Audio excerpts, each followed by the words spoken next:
Strange that every star was larger than the earth and millions of miles beyond it. If one were to dig a ditch thousands of miles deep into the earth, one would come up in America. He opened the stable door. The horses loomed mysteriously, shrouded in the darkness. The pupil-filled eyes were flecked with gold or fire. Yasha recalled what his father, blessed be his memory, had told him, that animals could see the forces of evil. Kara swished her tail and pawed the earth. A gripping animal devotion exuded from the mare to her master. Subchapter 5. All the temples, prayer houses, and Hasidic assembly rooms were jam-packed for the Pentecost. Even Esther put on the hat she had made for her wedding, took her gold-engraved prayer book, and headed for the women's synagogue. But Yasha remained at home. Since God did not answer, why address him? He began to read a thick Polish book on the laws of nature that he had bought in Warsaw.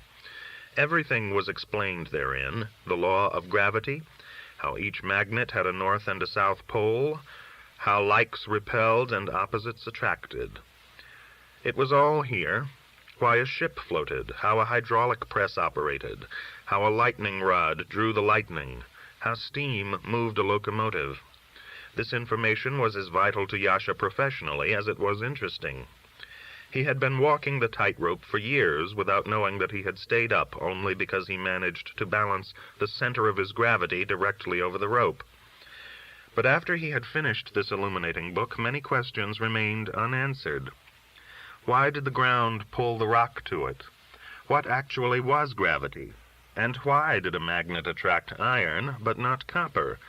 What was electricity? And from where had it all come? The sky, the earth, the moon, the sun, the stars. The book mentioned Kant's and Laplace's theory of the solar system, but somehow it did not ring true.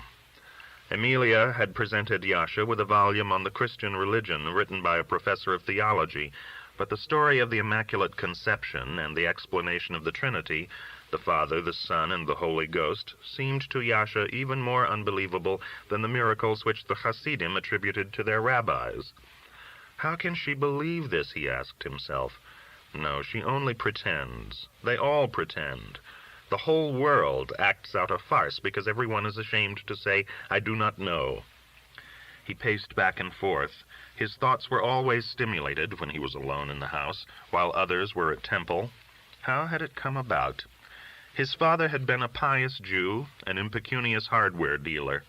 His mother had died when Yasha was 7, and the father had not remarried. The boy had had to raise himself. He would go to Cheder one day, skip the next 3 days.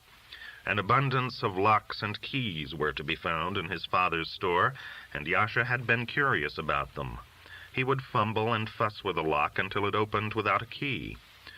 When magicians came to Lublin from Warsaw and other big cities, Yasha would follow them from street to street observing their tricks, and later he would attempt to duplicate them. If he saw someone do a card trick, he would play around with a deck of cards until he mastered it. He watched an acrobat walk the tightrope and went home promptly to try it. After falling, he would mount again.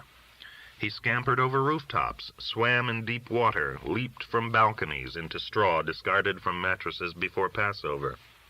But somehow nothing harmed him. He cheated in his prayers and desecrated the Sabbath, but continued to believe that a guardian angel watched and protected him from danger. Despite his reputation as an unbeliever, rascal, and savage, a respectable girl, Esther, had fallen in love with him.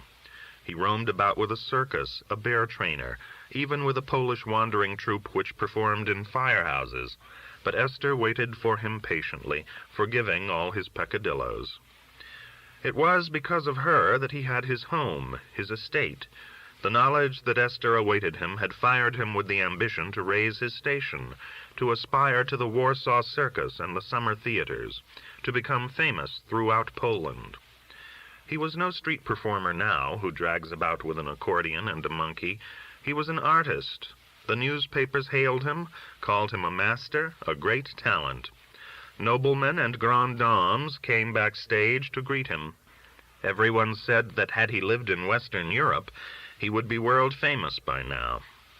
The years had passed, but he could not say where. At times he felt as if he were still a boy. At other times he seemed 100 years old. He had taught himself Polish, Russian, grammar, and arithmetic. He had read textbooks on algebra, physics, geography, chemistry, and history. His mind was crammed with facts, dates, information. He remembered everything, forgot nothing. One glance determined a person's character for him. Someone need only open his mouth, and Yasha would know what was about to be said. He could read while blindfolded, was expert at mesmerism, magnetism, and hypnotism. But what was happening between Amelia, a high-born professor's widow, and himself was something different. It was not he who had magnetized her, but the other way around. Although they were miles apart, she never left him. He felt her gaze, heard her voice, inhaled her aroma. He was tense as though walking the tightrope. As soon as he went to sleep, she would come to him, in spirit but vibrantly alive, whispering sweet nothings, kissing, embracing, showering him with affection, and, strangely enough, her daughter Halina would be there too. The door opened, and Esther came in, prayer book in one hand, the train of her silken gown with the tucks and stripes in the other. Her feathered hat reminded Yasha of the first Saturday after the wedding, when Esther, the bride, had been led to the temple. Her eyes sparkled with joy now, the high spirits of one who has shared ceremonies with others. "Happy holiday. Happy holiday to you, Esther." He embraced her, and she blushed like a bride. The long periods of separation had preserved in them the eagerness of newlyweds. "What's new at the temple? The men's or the women's?" "The women's." Esther laughed. "Women are women. A little praying and a little gossip. You should have heard the hymn of Achdamut. It was glorious. Compare it to your finest opera." She immediately began to prepare the holiday meal. No matter what Yasha chose to be, she was determined to have a good Jewish home like the others. She placed a carafe of wine, a benediction wine cup, twin jars of salt and honey, a Sabbath loaf, and a pearl-handled bread knife on the table. Yasha said a benediction over the wine. It was one thing he dared not refuse her. They were alone, and this always reminded Esther of her infecundity. Children would have made all the difference. She smiled sadly and wiped away a tear with the edge of an embroidered apron. She served the fish, the noodles with milk, the kreplach with cheese and cinnamon, the dessert of stewed prunes, butter cake, and coffee. Yasha was always home for the holidays. It was the only time they were together. Esther looked at her husband as she ate. Who was he? Why did she love him? She knew he led a wicked life. She did not reveal all she knew. Only God knew how far he had fallen. But she could hold no grudges against him. Everyone vilified him and pitied her. But she preferred him above any man, no matter how exalted, even a rabbi. After the meal, the couple retired to their bedroom. Man and wife don't usually lie together in the daytime, but when he went outside to close the shutters, she did not protest. As soon as he put his arm around her, she was aroused, like an adolescent, since a woman who has not been pregnant remains virginal forever. Chapter 2. The Pentecost was over. Yasha again prepared to go on the road. During his last night home, he said things that frightened Esther. "How would you feel if I never returned?" he asked her. "What would you do if I died on the road?" Esther silenced him with her hand over his mouth and begged him never to speak like that, but he persisted. "Such things do happen, you know. Only recently I climbed the tower of a city hall. I could easily have slipped right there and then." He also mentioned his will, and admonished her not to mourn for him for too long a period, should he pass away. Then he showed her a hiding place where he had secreted a few hundred rubles in golden ducats. When Esther protested that he was ruining the last few hours they had before their next meeting on the days of awe, he countered, "Well, suppose I'd fallen in love with someone else and were going to leave you. What would you say to that?" "What? Have you fallen in love with someone else?" "Don't be ridiculous. You'd better tell me the truth." He kissed her and vowed eternal love. These scenes between them were not new. He liked to tease her with all sorts of contingencies, and vex her with puzzling questions. How long would she wait for him if he were imprisoned, or if he went to America, or if he contracted consumption and were confined to a sanitarium? Esther always offered the same reply. She could love no one else. Without him, her life would end. But he often resorted to this kind of interrogation. He now demanded, what would happen if I became an ascetic, and to repent had myself bricked into a cell without a door, like that saint in Lithuania? Would you remain true to me? Would you give me food through a slit in the wall? Esther said, it's not necessary to seal oneself in a cell to repent. It all depends on what sort of passion one is trying to control, he answered. Then I would seal myself in with you, she said. It all ended with fresh caresses, endearments, and protestations of undying love. When Esther later fell asleep, she suffered a terrifying nightmare, and on the following day fasted until noon. She quietly uttered a prayer which she'd found in a prayer book. God Almighty, I am yours, and my dreams are yours. She also dropped 6 groschen into the alms box of Reb Meyer, the miracle worker. She asked Yasha to give his holy promise never again to torment her with such idle talk, since what could a person know of the future? Everything was ordained in heaven. The holidays were over. Yasha hitched up the wagon and prepared to leave on his journey. He took along the monkey, the crow, and the parrot. Esther cried so much that her eyes swelled. One side of her head ached. A weight seemed to press against her left breast. She was not a drinker, but for the first days after his departure she always sipped cherry brandy to uplift her spirit. The seamstresses suffered from her grief. She found fault with every stitch. Strangely enough, the girls sulked as well after Yasha left. He was that lucky. He went on a Saturday night. Esther accompanied him all the way to the highway with his wagon. She would have gone further, but he playfully drove her back with his whip. He did not want her walking back so far, alone in the dark. He kissed her for the last time and left her standing there, tearful and with arms outstretched. For years they had parted this way, but the leave-taking seemed more difficult now than ever. He clicked his tongue, and the horses broke into a trot. The night was mild. A 3/4 moon hung in the sky. Yasha's eyes misted. After a while he gave the horses free rein. The moon rode with him. In the gloriously moonlit fields, the tips of the green wheat gleamed bright and silvery. He could distinguish every scarecrow, every path, every cornflower along the road. The dew descended like flour from a heavenly sieve. There was a seething in the fields, as if unseen grains poured into an unseen mill. Even the horses occasionally turned their heads. One could almost hear the roots sucking the earth, the stalks growing, the underground streams trickling. Occasionally a shadow, as of a mythical bird, crossed the fields. At times a droning became audible, neither human nor animal, but as if a monster hovered somewhere in space. Yasha breathed deeply and fingered his pistol, which he carried as protection against highwaymen. He was on the road to Piask.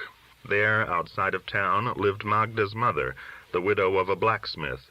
In Piask itself he numbered among his acquaintances notorious thieves, as well as one Zeftil, a deserted wife with whom he was having an affair.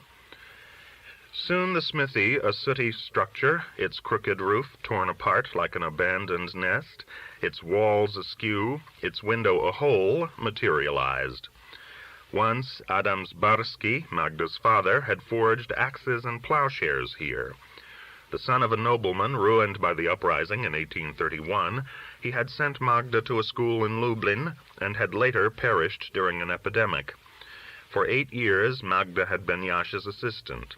Since she was an acrobat, she had short hair and wore a leotard during the performances, where she turned somersaults, spun a barrel on her feet, and handed Yasha his juggling paraphernalia. In the old city of Warsaw they shared the same apartment. She was registered with the municipal authorities as his maid. The horses must have recognized the smithy, for they went faster. Now they moved through buckwheat and potato fields, past a roadside shrine where the Virgin Mary held the Christ child in her arms. In the moonlight, the statue appeared strangely alive. On a hill further on, the Catholic cemetery stood, surrounded by a low fence. Yasha focused his eyes. Here lay the ones who rested eternally. In cemeteries, he always sought omens of life after death. He had heard all kinds of stories of little flames which flickered between the graves, as well as of shades and phantoms. It was said of Yasha's own grandfather that he had revealed himself to his children, and even to strangers, weeks and months after his death. It was even said that he once rapped on his daughter's window, but Yasha could see nothing now. The birch trees leaning together looked petrified. Although there was no wind, their leaves rustled as if self-stirred. The tombstones gazed at each other with the silence of beings who had had their final say. Subchapter 2. The Zbarskis had been expecting Yasha. Neither mother nor daughter had retired for the night. Elzbieta Zbarsky, the smith's widow, was a stout woman, built like a haystack. Her white hair was pinned up in back, and her face was gentle despite her size. She sat playing patience. Although she could neither read nor write, having been orphaned at an early age, her knowledge of cards indicated irrevocably an aristocratic descent. Once she must have been beautiful, since even now her features were regular, her nose well cut and slightly turned up, her mouth thin and shapely, without a tooth missing, her eyes bright. But she had a broad double chin, underhung with a goiter which extended nearly to the breast. Her bosom jutted out like a balcony. Her arms were uncommonly thick and weighty. Her torso like a sack, stuffed with flesh of which little mounds burst out here and there. She had bad feet and had to use a cane even around the house. The deck of playing cards was soiled and wrinkled. She mumbled to herself, "Again the ace of spades. It's a bad sign. Something is going to happen, children. Something is going to happen." "What's going to happen, Mother? Don't be so superstitious," Magda cried out.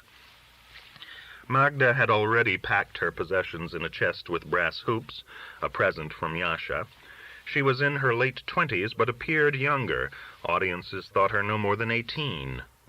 Slight, swarthy, flat-chested, barely skin and bones, it was hard to believe she was Elzbieta's child.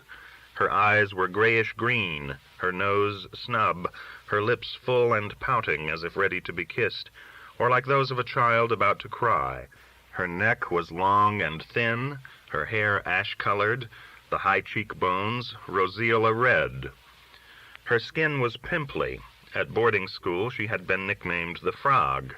She had been a surly, introspective schoolgirl with a furtive air, given to preposterous antics.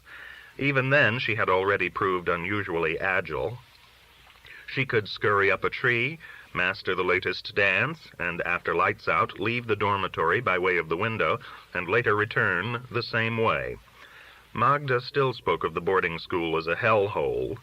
Inept at her studies, she had been taunted by her schoolmates because her father had been a smith.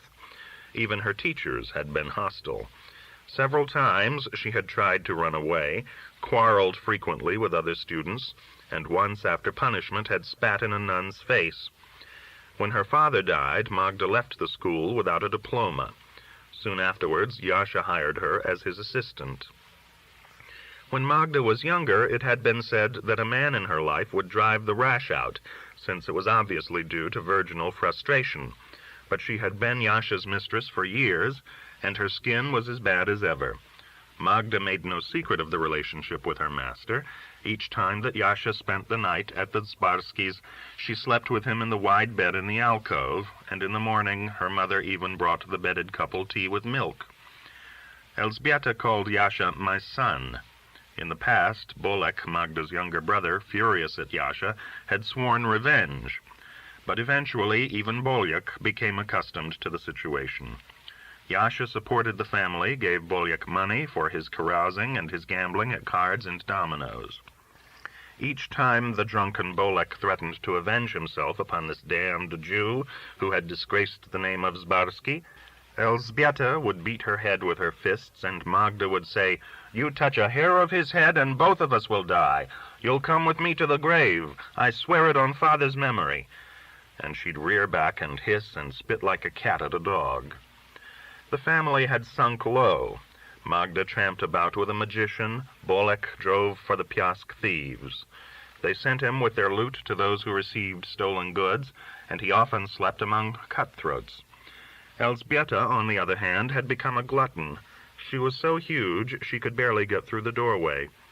From early dawn to the last Holy Father before retiring, she nibbled at various delicacies: sausages with sauerkraut, cakes baked in lard, eggs fried with onions and fat drippings, or fritters filled with meat or groats. Her legs had become so heavy that she no longer went to church, even on Sundays. She would lament to her children, "We are forsaken, forsaken. Since your father, may his soul find peace in heaven, passed away, we're nothing but dirt. No one cares about us." The neighbors said that Elzbieta had sacrificed Magda because of Bolek.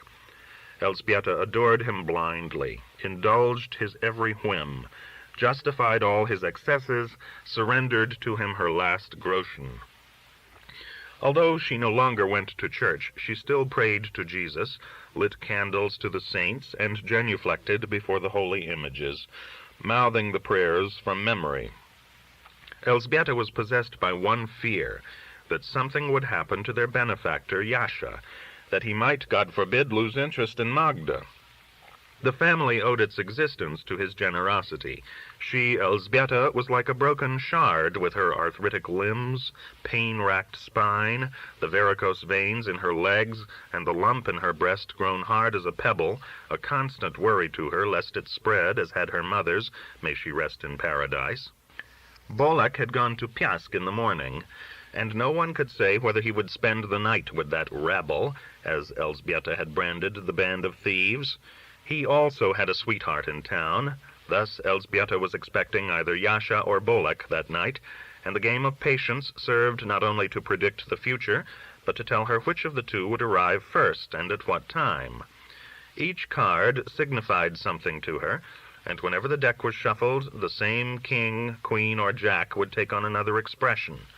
The printed portraits were alive to her, knowing and mysterious. When she heard her dog, Buriek, bark, and the wagon wheels rasp, she crossed herself gratefully. Blessed be Jesus, he was here, her precious boy from Lublin, her benefactor. She knew that he had a wife in Lublin, and associated with that gang of rogues in Piask, but she would not permit herself to dwell upon this. To what avail? One had to take what one could get. She was an impoverished widow, her children were orphans, and how could one fathom the ways of a man? It was still better than sending her daughter to toil in the factories where she'd cough out her lungs, or to a brothel. Each time that Yasha's wagon approached, Elzbieta felt the same sensation. The forces of evil had conspired to engulf her, but she had vanquished them with her prayers and supplications to the Savior. She clapped her hands and looked triumphantly at Magda, but her daughter, proud as ever, remained impassive, although her mother well knew that she was inwardly delighted. Yasha was both lover and father to the girl. Who else would bother with such a dried-up snip, thin as a twig, and with a bosom so flat? Elzbieta began to sigh, pant, and scrape her chair backwards, in an effort to raise herself. Magda hesitated a little while longer, then dashed outside and ran to Yasha with open arms. "Darling!" He dismounted, kissed, and embraced her. Her skin felt almost feverish. Buriek had been fawning upon the visitor from the beginning. The parrot scolded from her cage, the monkey screeched, the crow cawed and spoke.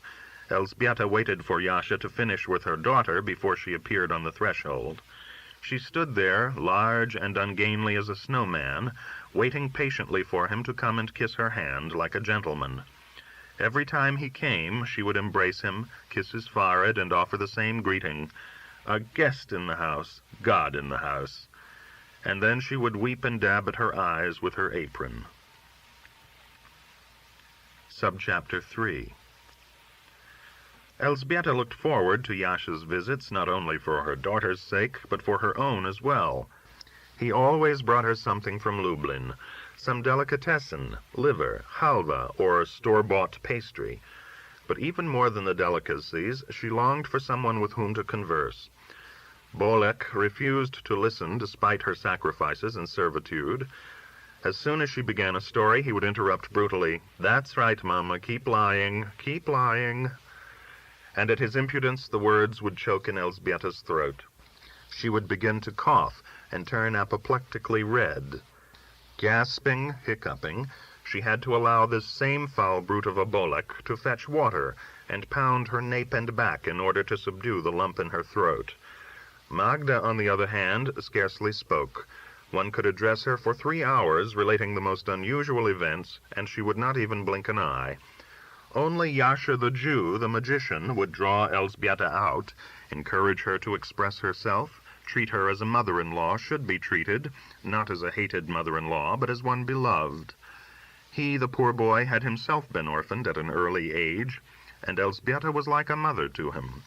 She secretly felt that Magda owed it to her that Yasha had remained with them these many years. She, Elżbieta, cooked his favorite dishes for him, offered him all sorts of practical advice, warned him to beware of enemies, even interpreted his dreams. She had presented him with a miniature elephant, an heirloom from her grandmother's estate, which he wore under his lapel whenever he walked the tightrope or performed any other of his dangerous stunts. Although when he arrived he insisted he was not hungry, Elżbieta always had a meal ready for him. Everything had been prepared beforehand. The freshly laundered tablecloth, the kindling wood for the stove, the porcelain cup from which he drank, the blue-patterned platter from which he ate. Nothing was missing, not even the table napkin. Elżbieta was considered an excellent housekeeper. Her husband might have been a blacksmith, but her grandfather, the Squire Czapinski, had owned an estate of 400 peasants, and had hunted with the noble Radziwiłls.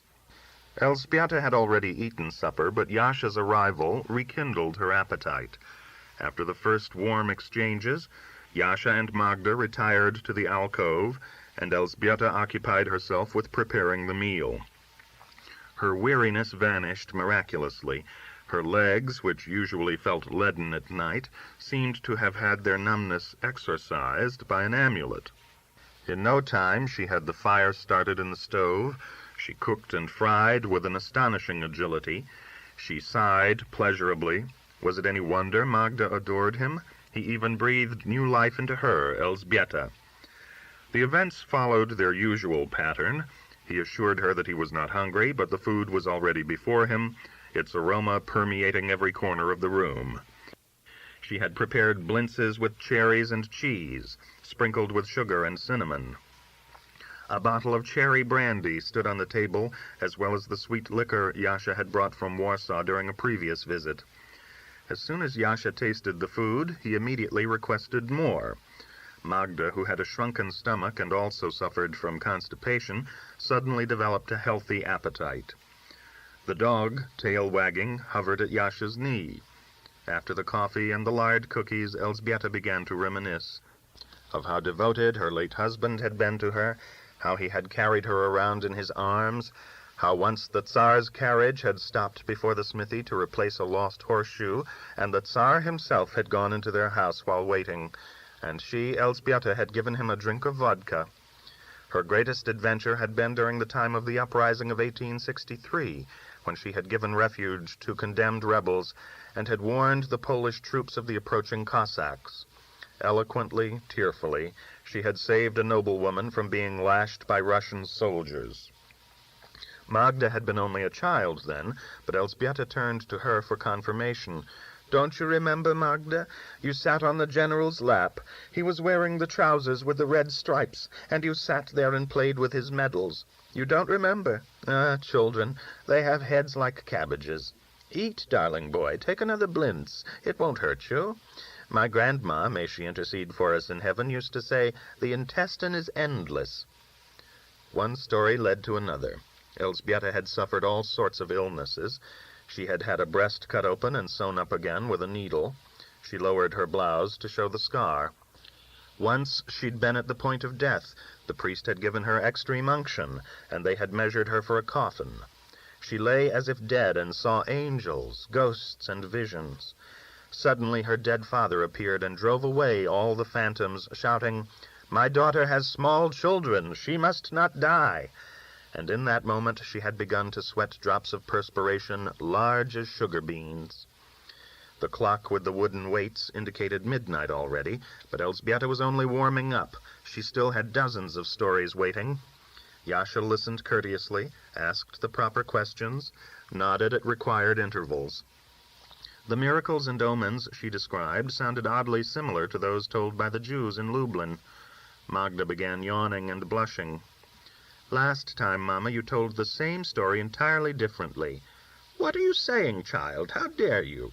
You disgrace me before my precious boy. Yes, your mother is a humble widow without money, without honor, but a liar? Never." "You forget, Mother." "I forget nothing. My whole life stands before my eyes like a tapestry." And she began telling a new tale of a terrible frost. The winter had begun so early that year that the Jews had been unable to use the booths during the Feast of the Tabernacles. The winds had blown away the thatch. The raging torrents had destroyed the sluice gates in the mill, pierced the dam, and inundated half a village. Afterwards, such deep snowdrifts had formed that people had sunk in them as if in swamps, and their bodies were not recovered until the following spring. Starving wolves had deserted the forests to invade the villages and snatch babies out of cribs. So severe had the frosts been that the oaks had burst. Just then Bolyuk swaggered in, a young man of medium height, husky, with a red pock-marked face, pale blue eyes, yellow hair, and a snub nose with nostrils wide as a bulldog's. He wore an embroidered waistcoat, jodhpurs, high boots, and a hat with a feather, the picture of a huntsman. A cigarette drooped from the corner of his mouth. He came whistling and stumbled on the threshold like a drunkard. When he spied Yasha, he laughed, then promptly grew serious, even grim. "Well, well, so you are here." "Kiss each other, brothers-in-law," Elżbieta trilled. "You are kin, after all. As long as Yasha is with Magda, he is like your brother, Bolyuk. Even closer, closer." "Stop it, Mama." "What am I asking, after all? Only for peace? The priest once preached that peace was like the dew that falls from heaven and satiates the field. It was the time the bishop from Częstochow came to us. I remember as if it were today. He wore a red skull-cap." And Elżbieta could say no more. Her tears had begun to flow again. Subchapter 4. Yasha was anxious to start for Warsaw, but he was compelled to linger a day or two. After a while he retired for the night in the wide bed in the alcove. Elżbieta had stuffed fresh straw into the mattress and covered the pillow and comforter with fresh linen. Magda did not come to him immediately. She first washed and combed her hair. Her mother helped soap her down, and afterwards dressed her in a long nightgown with lace at the hem and bosom. Yasha lay quietly, amazed at his own behavior. "It's all because I'm so bored," he said to himself. He listened intently. Mother and daughter were bickering over something.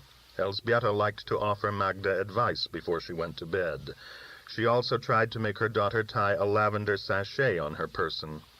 Bolyuk snored, stretched out on the bench bed. Funny, but he, Yasha, lived his whole life as if walking the tightrope merely inches from disaster. One false move on his part, and Bolyuk would surely plunge a knife into his heart. Yasha dozed off and dreamt that he was flying. He rose above the ground and soared. He wondered why he had not tried it before. It was so easy, so easy. He dreamt this almost every night, and each time awoke with the sensation that a distorted kind of reality had been revealed to him. Often he wondered if it had been a dream or simply a train of thought. For years now he had been fascinated by the idea of putting on a pair of wings and flying. If a bird could do it, why not man? The wings would have to be large enough and made of a strong silk like the kind used in balloons. They should be sewn onto ribs and should be able to fold and unfold like an umbrella. And if the wings were not enough, a sort of web, like a bat's, could be attached between the legs to assist buoyancy. Man was heavier than a bird, but eagles and hawks were not exactly light either, and they could even lift a lamb and fly away with it. Whatever time Yasha could spare from thoughts of Amelia, he dedicated to this problem. He had drawers full of plans and diagrams, bales of clippings from newspapers and magazines. Of course, many of those who'd tried to fly had been killed, but it was a fact that they had flown, if only temporarily.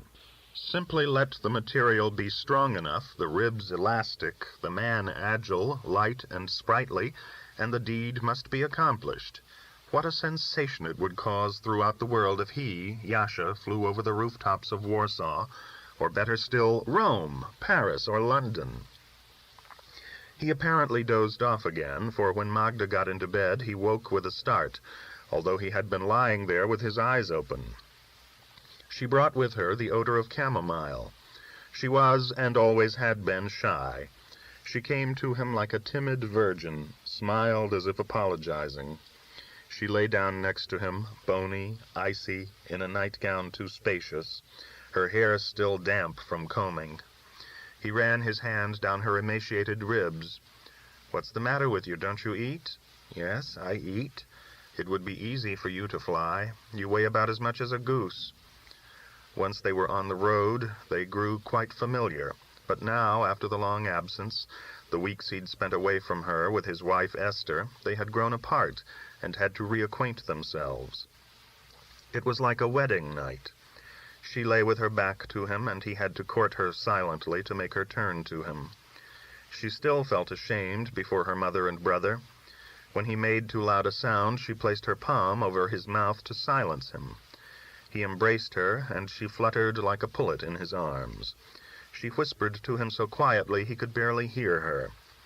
Why had he stayed away so long? She had certainly feared he would never come again. Mother went around talking of Blue Streak, complaining, worrying about his abandoning her, Magda. Bolyak was in with that pack of thieves. It was a disgrace, a disgrace. He might be thrown in jail.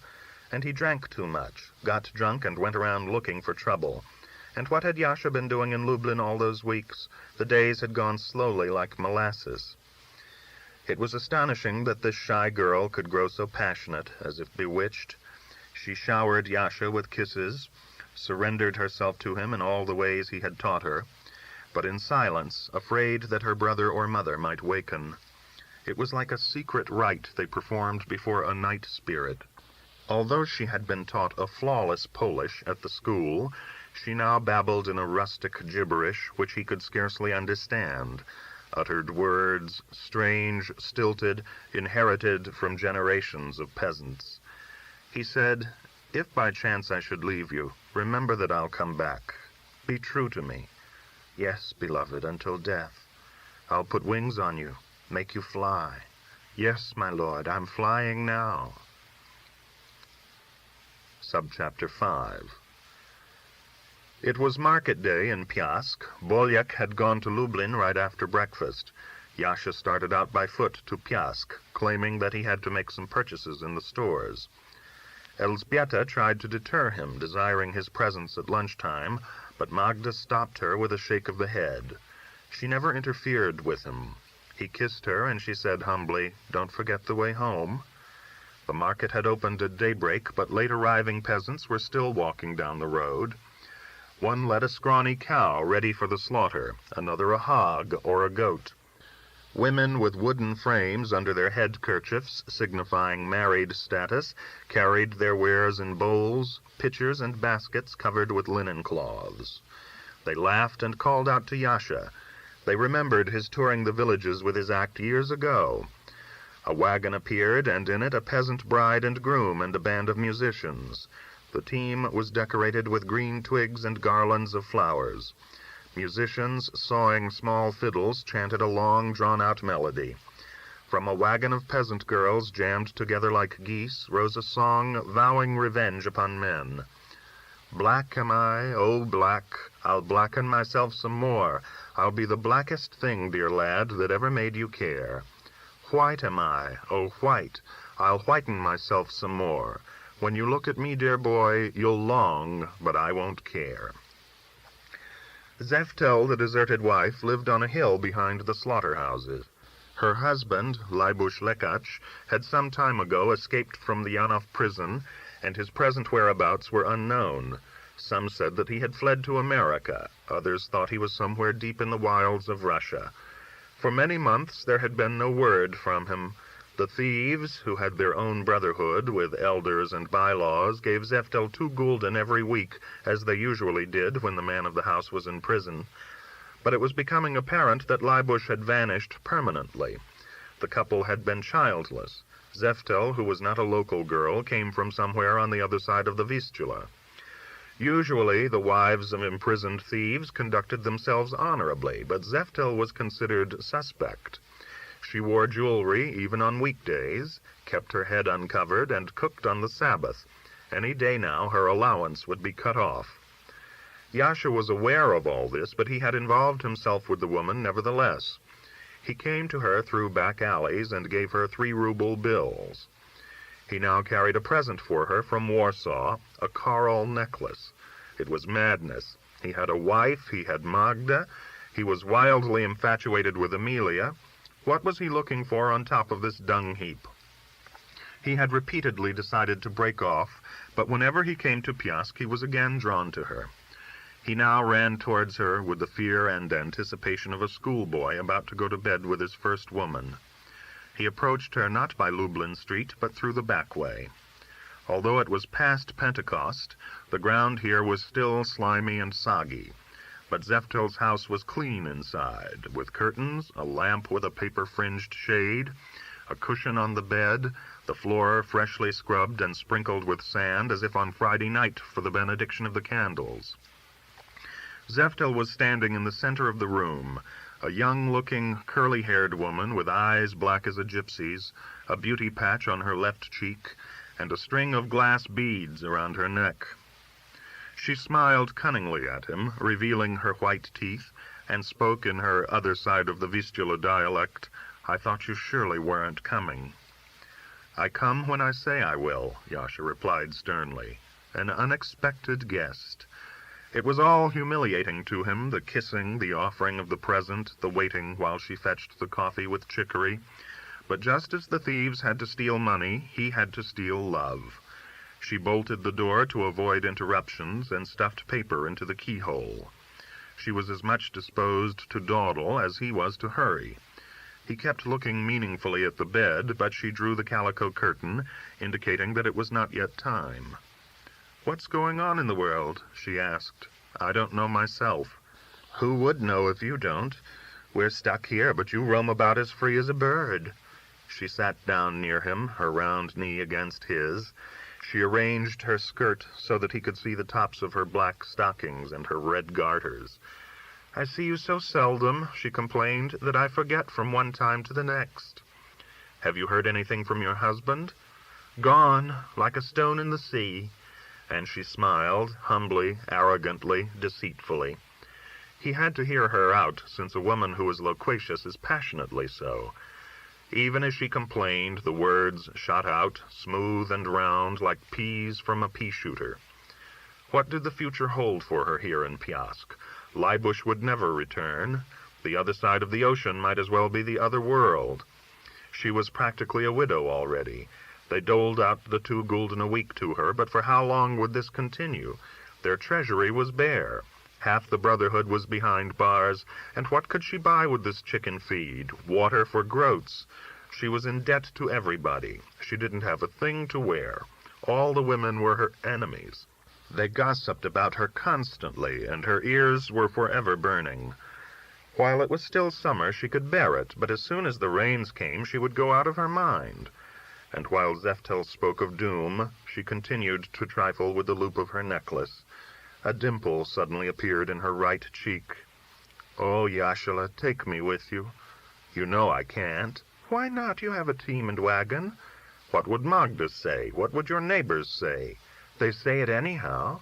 Whatever that Polak of yours can do, I can do as well. Maybe even a little better." "Can you turn a somersault?" "If I can't, I'll learn." It was all idle chatter. She was too stout to become an acrobat. Her legs were too short, her hips too broad, her bosom too protuberant. She could never be anything but a servant. And one other thing, Yasha thought. Although he, Yasha, surely did not love her, he grew momentarily jealous. How did she behave all the weeks he was on the road? Well, this is the last time I'll come here, he thought.